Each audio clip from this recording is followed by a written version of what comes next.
السلام عليكم ورحمة الله تعالى وبركاته. الحمد لله وكفى وسلام على عباده الذين اصطفى أما بعد رب اشرح لي صدري ويسر لي أمري واحلل عقدة من لساني يفقهوا قولي وما توفيقي إلا بالله عليه توكلت وإليه أنيب.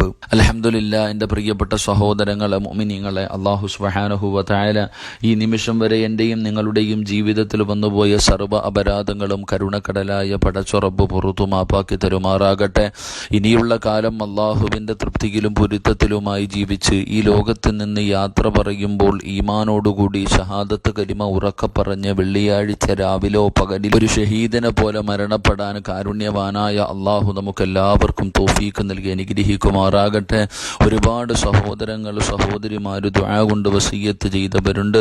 അള്ളാഹു സുബ്ഹാനഹു വ തആല എല്ലാവരുടെയും ഹലാലായ മുറാദുകൾ അള്ളാഹു ഹാസിലാക്കി കൊടുക്കുമാറാകട്ടെ. ഒരു ദിനം പോലും മുടങ്ങാതെ മാസങ്ങളായി അള്ളാഹുവിൻ്റെ പ്രവാചകൻ സല്ലല്ലാഹു അലൈഹി വസല്ലമ തങ്ങളുടെ തിരുവചനങ്ങൾ നാം പഠിച്ചുകൊണ്ടിരിക്കുന്നു.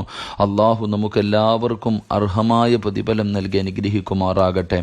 നാം ഇന്ന് പഠിക്കുന്ന ഹദീസ് അൻ സയ്യിദ് ബിൻ സാബിത്തിൻ റളിയല്ലാഹു തആല അൻഹു ഖാല സമിഅതു റസൂലല്ലാഹി സ്വല്ലല്ലാഹു അലൈഹി വസല്ലം യഖൂൽ മൻ കാനത്തിദ് ദുനിയ ഹമ്മഹു ഫറഖല്ലാഹു അലൈഹി അംറഹു വജഅല ഫഖറഹു ബൈന ഐനൈ വലം യഅതിഹി മിനദ് ദുനിയ ഇല്ലാ മാ കുതിബ ലഹു വമൻ കാനത്തിൽ ആഖിറതു നിയ്യത്തുൻ ജമഅല്ലാഹു ലഹു അംറഹു വജഅല ഗിനാഹു ഫീ ഖൽബിഹി വഅതതുഹു ദുനിയ വഹിയ റാഗിമത്തുൻ. മഹാനായ സയ്യിദ് ബിൻ സാബിത്ത് റളിയല്ലാഹു തആല അൻഹു പറയുന്നു, അല്ലാഹുവിൻ്റെ പ്രവാചകൻ സല്ലല്ലാഹു അലൈഹി വസല്ലമ തങ്ങൾ പറയുന്നതായി ഞാൻ കേട്ടു, ആരുടെയെങ്കിലും ലക്ഷ്യം ദുനിയാവായിരുന്നാൽ, മഹാനായ പ്രവാചകൻ സല്ലല്ലാഹു അലൈഹി വസല്ലമ തങ്ങൾ പറയുന്നു, ഒരാളുടെ ലക്ഷ്യം ദുനിയാവ, ആഖിറത്തെക്കുറിച്ചുള്ള ചിന്തയും അങ്ങനെയുള്ള ഒരു കാര്യങ്ങളെക്കുറിച്ചുള്ള ഓർമ്മയുമില്ല, ഈ ദുനിയാവിൽ ഇങ്ങനെ ഒരുപാട് സമ്പാദിക്കണം, ഈ ദുനിയാവിൽ സുഖിക്കണം, ഈ ദുനിയാവിൽ ആഡംബര ജീവിതം നയിക്കണം, ഈ ദുനിയാവിൻ്റെ ആ ആഡംബരം കണ്ട് അതിനകത്ത് ആകൃഷ്ടനായി ദുനിയാവ് മാത്രം മതിയെന്നുള്ള രീതിയിലുള്ള ഒരു മനുഷ്യനെ കുറിച്ചാണ് മഹാനായ പ്രവാചകൻ സല്ലല്ലാഹു അലൈഹി വസല്ലമ തങ്ങൾ പറഞ്ഞു. അപ്പോൾ ഒരാളുടെ ലക്ഷ്യം ആഖിറത്തിൽ രക്ഷപ്പെടണമെന്നാൽ അല്ല, മരണവും ആ മരണത്തിന് ശേഷമുള്ള ജീവിതത്തെക്കുറിച്ചുള്ള ഓർമ്മയില്ല, അവിടെ രക്ഷപ്പെടണമെന്ന് ആഗ്രഹമില്ല, അങ്ങനെ ഒരു ജീവിതം തന്നെ ഉണ്ടെന്നുള്ള ഒരു ചിന്ത പോലുമില്ല. ഒറ്റ ചിന്ത എന്ന് പറഞ്ഞാൽ ദുനിയാവ്, ഈ ദുനിയാവിൽ ഒരുപാട് സമ്പാദിച്ച് ഈ ദുനിയാവിൽ സന്തോഷത്തോടെ ഈ ഉള്ള ജീവിതം നല്ല രീതിയിൽ അടിച്ചു പൊളിച്ച് ജീവിക്കണം, ഇതാണ് ഒരു മനുഷ്യന്റെ ലക്ഷ്യം. മഹാനായ പ്രവാചകൻ സല്ലല്ലാഹു അലൈഹി വസല്ലമ തങ്ങൾ പറഞ്ഞു, അള്ളാഹു അവന്റെ കാര്യങ്ങളെ വിഭിന്നമാക്കുന്നതാണ് എന്ന് നബിഗുന റസൂലുള്ളാഹി സ്വല്ലല്ലാഹു അലൈഹി വസല്ലം. ഒരാളുടെ ഏറ്റവും വലിയ ലക്ഷ്യം ദുനിയാവായി കഴിഞ്ഞാൽ അള്ളാഹു അവനെ തകർത്ത് കളയും, അള്ളാഹു വിഭിന്നമാക്കും. അതായത് ഓരോ കാര്യങ്ങളും അവൻ പരിശ്രമിക്കുന്നത് ദുനിയാവിൻ്റെ കാര്യങ്ങൾ, അള്ളാഹു അവൻ്റെ ദുനിയാവിലേക്ക് ഇട്ടവനെ അള്ളാഹു നശിപ്പിച്ചു കളയും. ദാരിദ്ര്യത്തെ അവൻ്റെ കണ്ണിൻ്റെ മുന്നിൽ അള്ളാഹു ആക്കുന്നതാണ് എന്ന് നബിഗുന റസൂലുള്ളാഹി സ്വല്ലല്ലാഹു അലൈഹി വസല്ലം. ദുനിയാവാണ് ലക്ഷ്യം വെക്കുന്നതെങ്കിൽ അവൻ്റെ കണ്ണിൻ്റെ മുന്നിൽ അള്ളാഹു ദാരിദ്ര്യം കൊണ്ടുവന്നു കൊടുക്കും. ദാരിദ്ര്യം ഒരിക്കലും മാറാത്തത്. അള്ളാഹു സുബ്ഹാനഹു വ തആല അവൻ്റെ മനസ്സിൻ്റെ ഉള്ളിൽ ദാരിദ്ര്യത്തെക്കുറിച്ചുള്ള ഭയമാണ് കൊടുക്കുന്നത്. പടച്ചവന് ഞാൻ എങ്ങനെ വീട് വെക്കും, ഞാൻ എങ്ങനെ എൻ്റെ മക്കളെ കെട്ടിക്കും, എങ്ങനെ ഞാൻ ഭക്ഷണം കഴിക്കും, ഓരോ ദിവസത്തെ ചിലവുകൾ എങ്ങനെ നടത്തും, എൻ്റെ മക്കളുടെ വിദ്യാഭ്യാസം എങ്ങനെ നടക്കും, ഇങ്ങനെയുള്ള ഭയം അവൻ്റെ ഹൃദയത്തിൽ കൊടുക്കും. ദാരിദ്ര്യം ഒരിക്കലും തീരുന്നില്ല.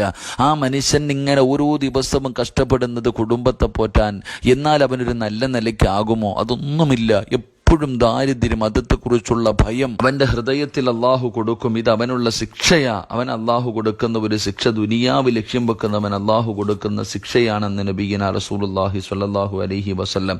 എന്നിട്ട് പ്രവാചകൻ സ്വല്ലല്ലാഹു അലൈഹി വസല്ലമ തങ്ങൾ പറഞ്ഞു, അവന് മുൻകൂട്ടി നിശ്ചയിക്കപ്പെട്ട ദുനിയാവ് മാത്രമേ ലഭിക്കുകയുള്ളൂ.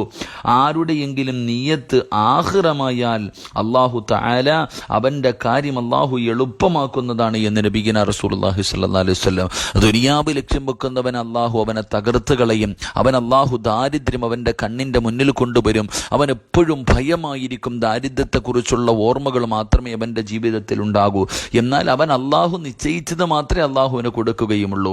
എന്നാൽ മഹാനായ പ്രവാചകൻ സല്ലല്ലാഹു അലൈഹി വസല്ലമ തങ്ങൾ പറഞ്ഞു, ഒരാളുടെ ലക്ഷ്യം ആഖിറമാണ്, ദുനിയാവല്ല. എനിക്ക് ആഖിറത്തിൽ രക്ഷപ്പെടണം, അള്ളാഹുവിന്റെ മുന്നിൽ രക്ഷപ്പെടണം, എനിക്ക് സ്വർഗത്തിൽ പോകണം എന്നപ്പോൾ ഒരാളുടെ ഏറ്റവും വലിയ ലക്ഷ്യം ആഖിറമായി, ദുനിയാവല്ല.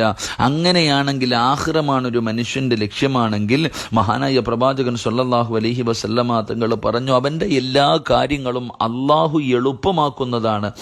മനസ്സിൽ അവൻ അള്ളാഹു കൊടുക്കുന്ന ഒരു വലിയൊരു ഭാഗ്യം. അള്ളാഹു സുബ്ഹാനഹു വ തആല എല്ലാ വഴികളും തുറന്നു കൊടുക്കും. അവന്റെ മനസ്സിന്റെ ഉള്ളിൽ അവന് സമ്പത്തുണ്ട്, അവൻ അധികാരമുണ്ട്, എല്ലാം അവന്റെ മനസ്സിന്റെ ഉള്ളിലേക്ക് അള്ളാഹു കൊടുക്കും. ദുനിയാവ് നിന്യമായി അവന്റെ പുറകിൽ വരുമെന്ന് നബി മുഹമ്മദ് മുസ്തഫ സല്ലല്ലാഹു അലൈഹി വസല്ലം. എൻ്റെ പ്രിയപ്പെട്ടവരെ, നമ്മൾ ദുനിയാവിന്റെ പുറകെ പോകേണ്ടവരല്ല, നാം ആഖിറത്തിന് വേണ്ടി ജീവിക്കുന്നവരാ. ആഖിറത്തിന് വേണ്ടി ജീവിക്കുമ്പോൾ ദുനിയാവ് നമ്മുടെ പുറകെ വരും. നമ്മൾ ദുനിയാവിന് വേണ്ടി ജീവിച്ചാൽ നമ്മുടെ ദുനിയാവും ആഖിറവും നഷ്ടപ്പെട്ടു പോകും. അതാണ് ഈ ഹദീസ് നമുക്ക് പഠിപ്പിച്ചു തരുന്നത്. അതുകൊണ്ട് ദുനിയാവിനെ മറക്കുക. ദുനിയാവ് നശ്വരമാണ്. ഒരു കൊതുകിന്റെ ഒരു ചിറകിന്റെ വില പോലും ഈ ദുനിയാവിലില്ല. അപ്പൊ ഈ ദുനിയാവ് വെറും നമ്മളെ നശിപ്പിച്ചു കളയുന്നതാ. ഒരുപാട് പേരെ നശിപ്പിച്ചത് ഈ ദുനിയാവാ. അപ്പൊ ഈ ദുനിയാവിനെ വലിച്ചെറിഞ്ഞിട്ട് ആഖിറത്തെ സ്നേഹിച്ചു നോക്ക്. ഈ ദുനിയാവ് അടിമയെ പോലെ എന്റെയും നിങ്ങളുടെയും പുറകെ നടന്നു വരും. അള്ളാഹു ഏറ്റവും വലിയ സമ്പന്നൻ നമ്മളാണെന്നുള്ള ഒരു ചിന്ത നമ്മുടെ ഹൃദയത്തിൽ തരും. ഉള്ളത് കൊണ്ട് തൃപ്തിപ്പെടാനുള്ള മനസ്സു തരും. നമ്മൾ ചെയ്യുന്ന കാര്യങ്ങളിൽ അള്ളാഹു ബർക്കത്ത് നൽകും. നമുക്ക് അള്ളാഹു മനസ്സമാധാനം നൽകും. ഇങ്ങനെയുള്ള കാര്യങ്ങൾ നമ്മുടെ ജീവിതത്തിൽ നാം ആഖിറത്തിനെ ഇഷ്ടപ്പെടുന്നതിലൂടെ നമുക്ക് നേടിയെടുക്കാൻ കഴിയും. അതുകൊണ്ട് എൻ്റെ പ്രിയപ്പെട്ടവരോട് ഇന്നത്തെ ക്ലാസ്സിലൂടെ നാം പഠിക്കുന്നത്, ഇന്ന് നമുക്ക് മുത്തുനബി പഠിപ്പിച്ചു തന്ന ഈ വചനം നമ്മൾ ഓരോരുത്തരും മുറുകെ പിടിക്കുക. നമ്മുടെ നീയത്ത് ദുനിയാവാകാൻ പാടില്ല, ദുനിയാവിൻ്റെ സുഖങ്ങളാകാൻ പാടില്ല, ദുനിയാവിൻ്റെ ആഡംബരങ്ങളാകാൻ പാടില്ല. നമ്മുടെ ഏറ്റവും വലിയ ലക്ഷ്യം ആഖിറമാകണം. ദുനിയാവിനെ നമ്മൾ ലക്ഷ്യം വെക്കുന്നതിലൂടെ നമ്മുടെ കണ്ണിൻ്റെ മുന്നിൽ ദാരിദ്ര്യം കടന്നു വരും. അള്ളാഹു ദാരിദ്ര്യത്തെക്കുറിച്ചുള്ള ഭയം നമ്മുടെ ജീവിതത്തിൽ തരും. നമ്മുടെ സന്തോഷവും സമാധാനവും മുഴുവനും നഷ്ടപ്പെട്ട് മരിക്കുന്ന കാലം വരെ കഷ്ടപ്പാടോടുകൂടി ജീവിക്കേണ്ടി വരും. പക്ഷേ നാം ആഖിറത്തിന്റെ ചിന്ത നമ്മളിലേക്ക് കടന്നു വന്നു കഴിഞ്ഞാൽ അള്ളാഹു നമുക്കെല്ലാം എളുപ്പമാക്കി തരും. നമ്മുടെ ദുനിയാവും ആഖിറവും രക്ഷപ്പെടും. അങ്ങനെ രക്ഷപ്പെടുന്നവരുടെ കൂട്ടത്തിൽ അള്ളാഹു ഉൾപ്പെടുത്തി അനുഗ്രഹിക്കുമാറാകട്ടെ. ഒരുപാട് സഹോദരങ്ങൾ, സഹോദരിമാർ, പ്രത്യേകം ഉസ്താദെ മക്കളൊക്കെ ഹാഫിളീങ്ങളാകണം, ആലിമീങ്ങളാകണം. പ്രയാസങ്ങളാണ് ഒരുപാട് സഹോദരിമാർ, സഹോദരങ്ങൾ. അള്ളാഹു എല്ലാവരുടെയും പ്രയാസങ്ങൾ മാറ്റി സന്തോഷവും സമാധാനവും അള്ളാഹു എല്ലാവർക്കും നൽകി അനുഗ്രഹിക്കുമാറാകട്ടെ. മാരകമായി അറുത്തുമുറിക്കുന്ന രോഗങ്ങളെ തൊട്ട് നമ്മളെയും നമ്മുടെ കുടുംബങ്ങളെയും നമ്മുടെ കൂട്ടുകാരെയും നമ്മൾ സ്നേഹിക്കുന്നവരെയും അള്ളാഹു രക്ഷപ്പെടുത്തുമാറാകട്ടെ. അള്ളാഹു മരിക്കുന്ന സമയത്ത് ഈമാനോടുകൂടി ഷഹാദത്ത് കലിമ പറഞ്ഞ് സ്വർഗത്തിന്റെ ഫോട്ടോ കണ്ട് മരിക്കുന്ന മുത്തഖീങ്ങളിൽ അള്ളാഹു നമ്മളെ എല്ലാവരെയും ഉൾപ്പെടുത്തി അനുഗ്രഹിക്കുമാറാകട്ടെ. അൽഹംദുലില്ലാ, ഒരു ദിനം പോലും മുടങ്ങാതെ മാസങ്ങളായി, ഏകദേശം 192 ദിവസങ്ങളായി അൽഹംദുലില്ലാ ഈ പുണ്യമായ ഹദീസുകൾ പഠിച്ചുകൊണ്ടിരിക്കുന്നവർ, സമയം കണ്ടെത്തുന്നവർ, അല്ലാഹു സുബ്ഹാനഹു വ തആല ഇതിൻ്റെയൊക്കെ പ്രതിഫലം മരിക്കുന്ന സമയത്ത് മലക്കുകൾ കാണിച്ചു തരുമ്പോൾ ആ സ്വർഗം കണ്ടുകൊണ്ട് ലാ ഇലാഹ ഇല്ലല്ലാഹ് മുഹമ്മദുർ റസൂലുള്ളാഹ് എന്നുറക്കെ പറഞ്ഞു മരിക്കാൻ ഭാഗ്യം നൽകി അനുഗ്രഹിക്കുമാറാകട്ടെ. ഇത് ജനങ്ങളിലേക്ക് എത്തിക്കാൻ വേണ്ടി കഷ്ടപ്പെടുന്ന ഒരുപാട് സഹോദരങ്ങൾ, സഹോദരിമാർ, അള്ളാഹു എല്ലാവരുടെയും ദുനിയാവും ആഖിറവും അള്ളാഹു വെളിച്ചമാക്കി കൊടുക്കുമാറാകട്ടെ. നിങ്ങളെല്ലാവരും നിങ്ങളുടെ വിലപ്പെട്ട ദുആയിൽ ഈ പാപപ്പെട്ടവനെയും കുടുംബത്തെയും നിങ്ങൾ മറക്കരുത്, ദുആ ചെയ്യണമെന്ന വസിയത്തോടെ വആഖിറു ദഅ്വാനാ അൽഹംദുലില്ലാഹി റബ്ബിൽ ആലമീൻ. അസ്സലാമു അലൈക്കും വറഹ്മത്തുള്ളാഹി തആല വബറകാതുഹു.